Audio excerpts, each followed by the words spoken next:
You wouldn't believe they're writing a book, and I've got a chapter. Danny Shannon, this is a little bit of a behind-the-scenes glimpse into my life, and I'm also going to use the transcript from this video as my 6,000 or 7,000 draft into the book of Danny Shannon. Guys, I did fall out of a window. A drug and alcohol rehab, actually. I happened to put my head through a windscreen of a moving vehicle out the front of Cabramatta Police Station after buying too much heroin. I did happen to escape from Silverwater Prison back in the day. I am 14 years plus in recovery, have not had a drink or a drug. And in this video and on this chapter of my book, I'd like to share with you guys how I did it, some of the obstacles I overcome to get to be where I am today. One of my biggest achievements is this Encapsulator, and you'll see up here on the screen, also on the wall behind me, you see a little bit of my manifestation. Behind me is my visualizations, my dream, you know. I am the founder of the world's first video journaling tool. It's a mobile application available on iOS and Android that assists you to capture your journey. We use on-screen prompt questions to guide you along on a journey of mental health and wellness. Explore your hopes, your dreams, your fears, your future aspirations. Encapsulator gives individuals the ability to completely express themselves without fear of judgment. A problem shared is a problem halved, and when we break down some of the barriers and we say our issues out loud, we increase the chances and likelihood of seeking the professional help that you need when you are ready. Guys, I'm going to dive a little bit into that. Also, I'm the father of two beautiful children. My son Joshua is 22 years old. I am a 48-year-old man, blessed to be 14 years in recovery. My beautiful little daughter, Amalia, is almost 7. She'll tell you in 17 more days. She'll be celebrating her 7th birthday. Guys, I've been on this incredible journey from addiction, from some of the lowest of lows, living homeless on the street, under the bridge in Woolloomooloo, hanging out like a motherfucker, hungry, angry, lonely, tired.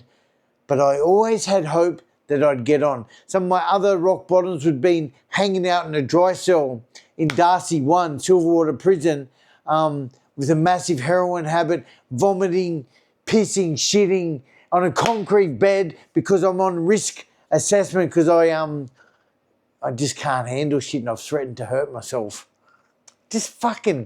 I'm such a fucking victim when I was using. Guys, I should also, a little disclaimer, everything that I say in this video, I'm going to be as raw and honest about my life as I can. And let me just say that I'm only ever talking from my own experience. And I never, ever, ever tell anybody to do anything that I did not do myself. So guys, quickly, I'll talk a little bit about the mess, you know, because it's important to talk about the mess, but really this video is about the message and about how I transformed my life from 17 years of drug addiction, heroin, meth, alcohol, pills, any fucking drug you could get in Australia. Let me fucking give you the hot tip. There is no drugs in Australia that I did not abuse. Now, if I like to say crack in that, heroin, meth, crack, but actually crack wasn't a big one that I got into. We had to make our own crack here in Australia. Let's not dive too much into that too, because of fucking... Anyway, man, I picked up at the age of 14. By 16, I was in boys' homes. By 18, I was in Parramatta Prison. I got bashed on my first visit into jail. Old mate coming through Parramatta cells had just come in. I'm in the second cell. He's passed me his cigarettes. I thought, yeah, sweet, I'll look after him.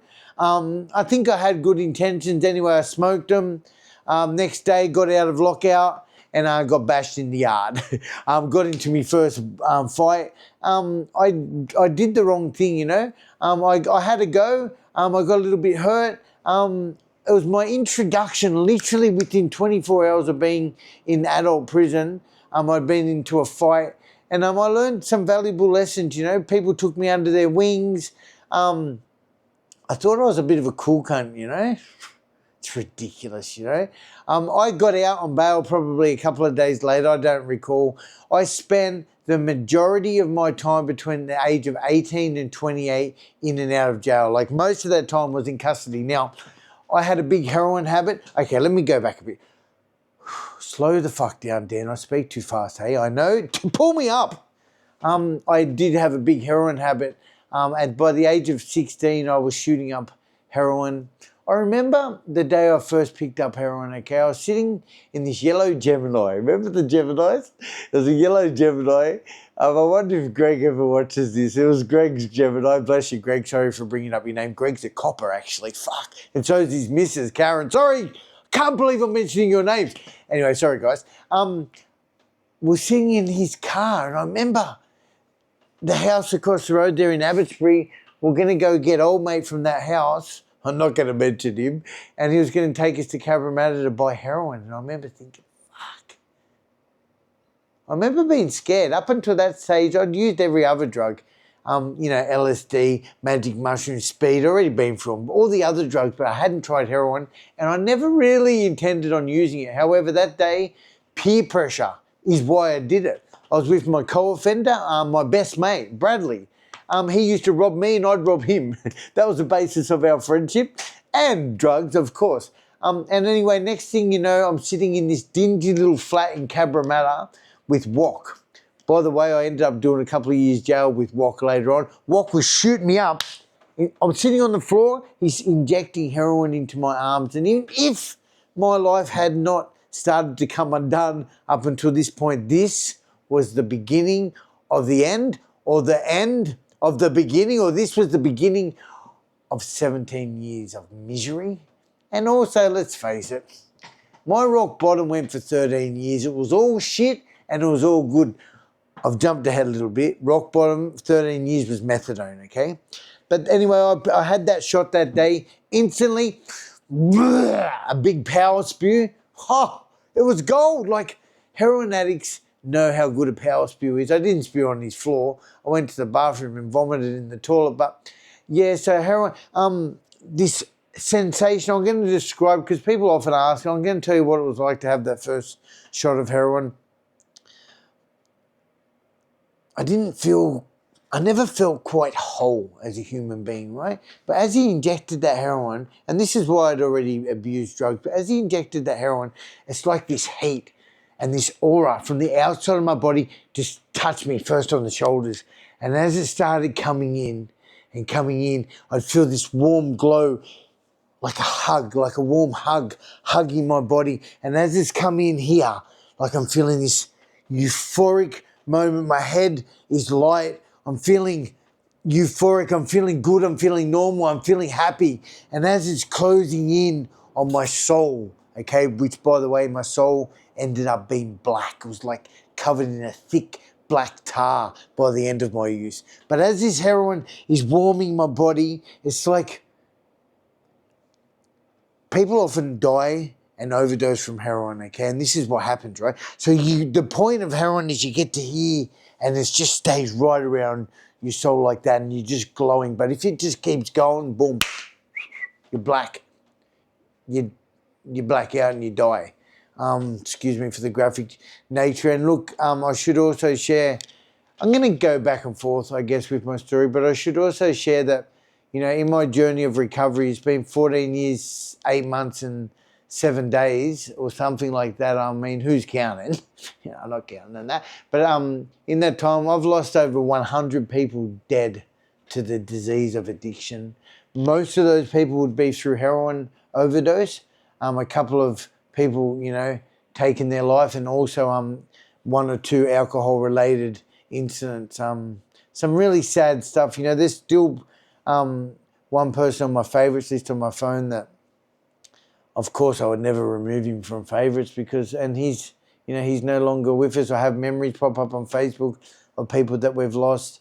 People who I hugged, people who I knew, people who I shook hands with who are no longer with us because of the disease of addiction. Okay, let's touch on that, the disease of addiction. I am a member of the 12-Step Fellowship. That's how I got clean, okay? I got clean in Narcotics Anonymous. Now, I spent 14 years, or probably 13 years, really heavily dedicated to the fellowship. Almost a meeting every day. But look, people say, Danny, you're fucking brainwashed by Narcotics Anonymous. But let me fucking tell you, my fucking brain needed washing, yeah? Today, I work with people from all around the world on all different kinds of journeys of recovery. You wouldn't believe how many people I'm connected with that are fucking on the medical marijuana, the psilocybin, the fucking psychedelics. You know, today I believe recovery, for me, I'm total abstinence, okay? I have not had a drink or a drug in all that time, I said. But today I believe, you know, I do not force my form of recovery on anybody else. I reckon recovery is this. What is your level of happiness? If you say on a scale of 0 to 10, 0 equals you're fucked, 10 equals you're chuffed, what's your number? If your number's above a 6, maybe whatever you're doing is okay for you. You know, if it's below, maybe you want to think about your next steps to finding a different form of recovery. All right, back to jail. It was miserable, it was shit, but tell you what, I was stoned pretty much every single day in custody, you know.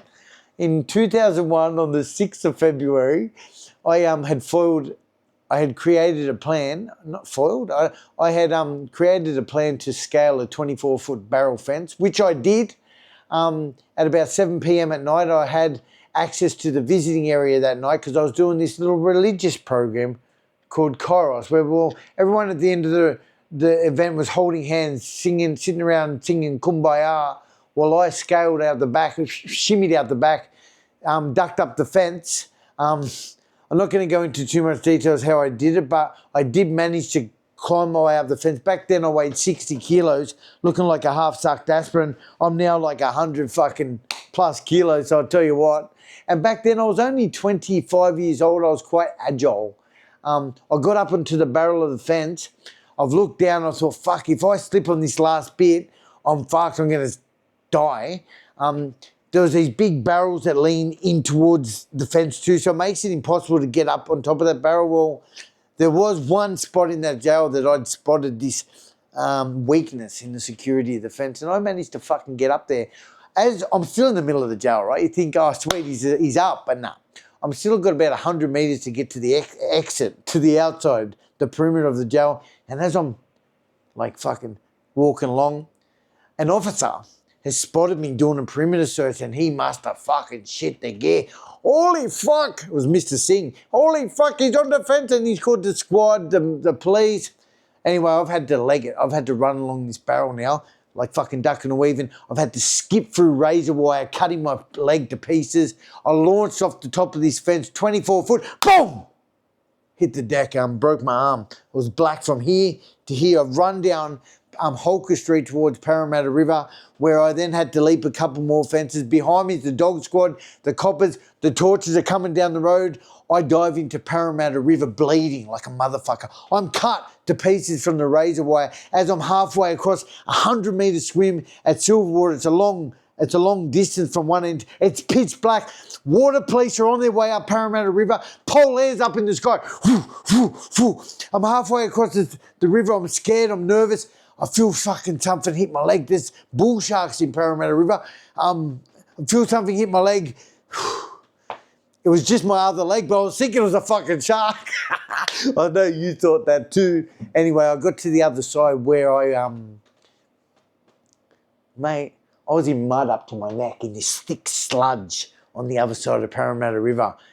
The water police were just 20 metres away from me. They couldn't see me. I was like fucking G.I. Joe. I had mud covered over my face. Pole air's up there, but there's this thick canopy of shrubs above me too, and I'm fucking just clawing my way through the mangroves. Where anyway, cut a long story short, guys, you can hear this in all my fucking podcasts. They all love to hear a bit about that. But anyway, I made it. I got out. As I come out of Parramatta Speedway in this old demolition graveyard, it was raining quite heavy, and it was like God had showered me and cleansed my body of the mud. And as I finally came across James Roos Drive, I had tidied myself up, and for some crazy reason, this cab driver had stopped and said, I hailed him down, but I didn't think anyone would. I'm in my jail greens, jumped in the cab, had some cash stashed outside, around about $30,000.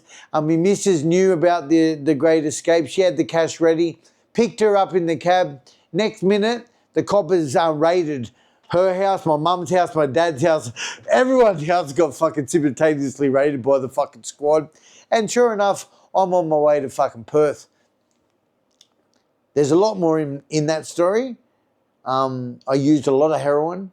And on the 14th of February, Valentine's Day, I got ripped out poolside. I'm naked at this hotel, bashed by the coppers because I was resisting arrest. Bless them, whatever. And my missus, we got thrown into. And I always talk to people about what a romantic story this was. You know, it was Valentine's Day. Anyway, look, 17 years stuck out there in addiction. I mentioned. Fuck. It's a long story. And I mentioned I fell out of the third-story window of a rehab. Did I mention that at the beginning? Because I did. This is the kind of addict I was, right? I was always willing to take a risk, you know. It's probably part of my problem. I was always willing to take a risk. And I was in one of these rehabs. And I've been there before. I've been in every detox and rehab in Sydney. Like, let me rattle some of them off. Let me start right from the beginning. Wisteria House, Palm Court, Basement 82, Westmount, William Booth, Who's, Gorman House, Herbert Street. The list goes on. I visited some of those places 10 times. I was known on a first name basis at a lot of the public systems. I never had private healthcare, so I never checked out one of the private programs. Big shout out to the public system. And big shout out to the help available in Sydney. I know a lot of people think that there's no help available. Let me tell you, I milked the fucking system for 17 years. I had so many opportunities to find recovery. Guys, okay, yeah, so, back to that rehab. I fell out. So I said to the guys, I said, listen, who's chucking in? I'm going to scale it. I'm going to jump out the window. They've looked out the window. It's a long fucking way down. We're up about fucking 30 foot. I said, yeah, we'll tie up some sheets. We tied up 3 lots of sheets and they lowered me down these sheets to freedom. I'm off to Cabramatta. I'd bought all my heroin in Cabramatta. Went to see Walk. And anyway, on my way back, you wouldn't believe it. That night I got bashed in the Stardust Hotel by the security because I ducked into the toilets to have a shot. Now, every time I did that, every time an addict would go into those toilets, they would straight be onto you. And I said to myself, if they come in, just put it straight away. So I heard the door buzz. I thought, it's not them. As I'm about to fucking mix up, they've fucking kicked the door in. They've dragged me into the cool room. They've fucking bashed me. They want the drugs. You're not getting me fucking drugs. I swallowed them, right? They were in the balloon still at this stage, thank God. I swallowed them. They give me a fucking hiding for 30 minutes, what felt like 30 minutes in the cool room. And anyway, they didn't get me drugs. They threw me out the road. So then I went over to the other side of the station, shot up, and then I finally made it back to that rehab. It was like 5 a.m. The boys were fucking spewing. I'm chucking rocks at the window. They finally come out. They throw the sheet down and they pull me up, right? Like up the fucking rehab like this. And I'm right as I made to the top, right? I'm stoned as. I've got one arm holding the sheet. I put my arm out and this one let go. Boom. I hit the first story windowsill and I cleared the embankment, the whole footpath. I cleared it, man. I hit the fucking road.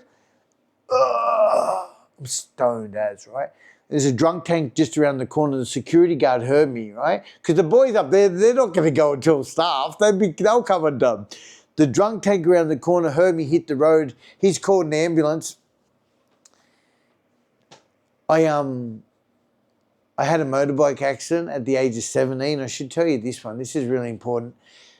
It was a very serious motorbike accident. I ended up with a fractured head and a fractured femur.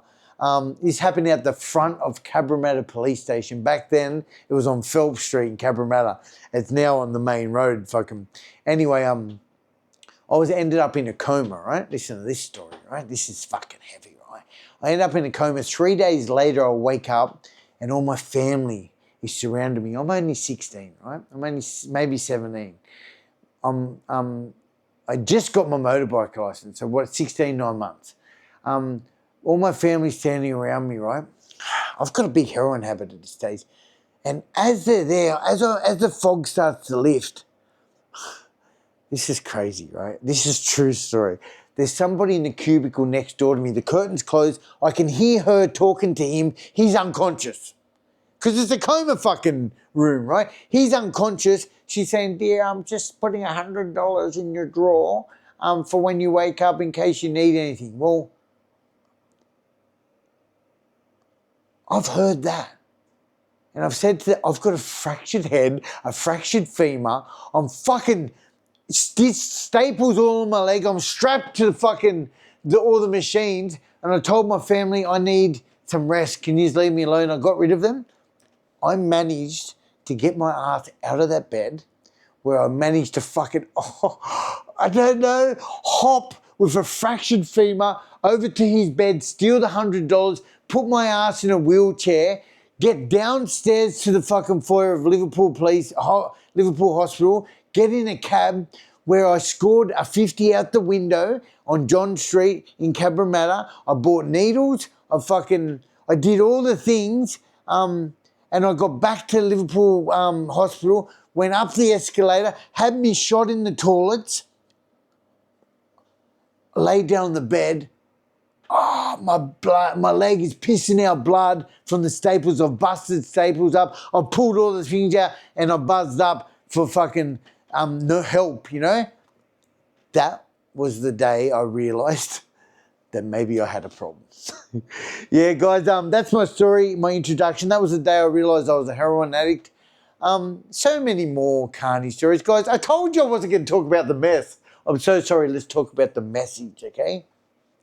Finally, in 2009, after 49 attempts at rehab, I entered my very last detox and rehabilitation treatment episode. Oh, very. Guys, I entered a detox called Herbert Street Clinic on the 14th of September, 2009.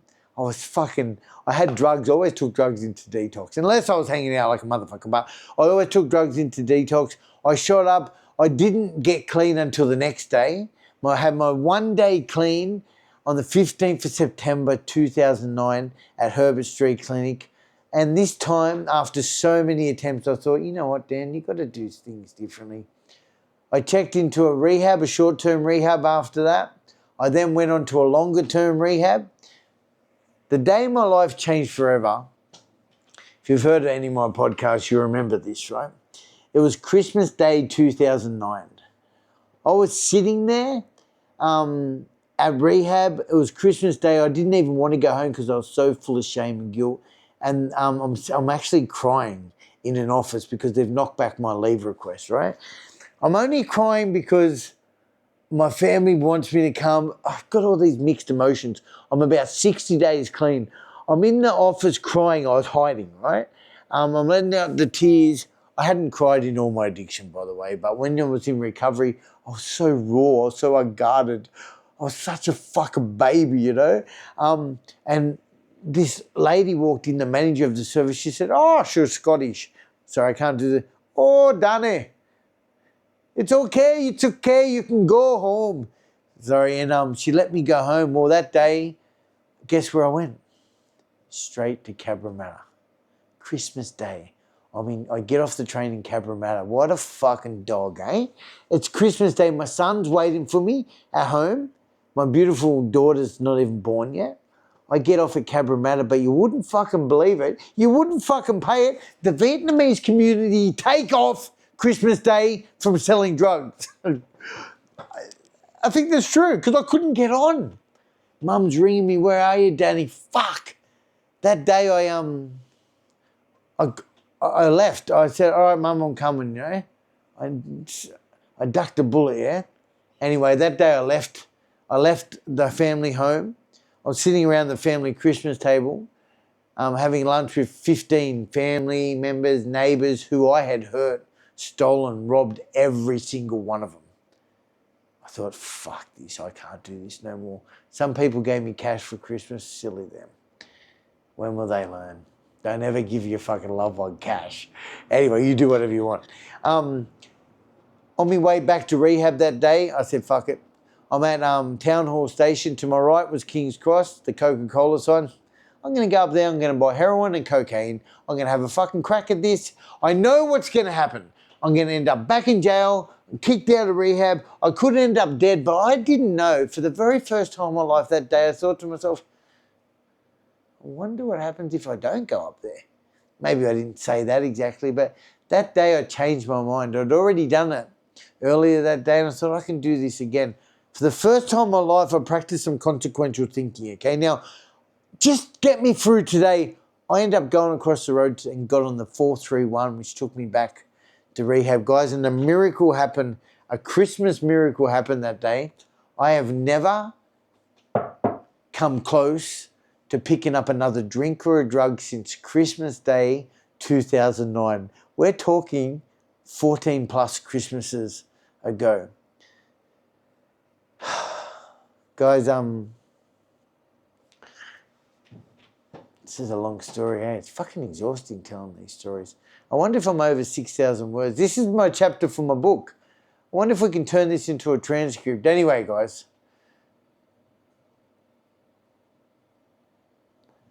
So let me take a second. 26 minutes, fuck.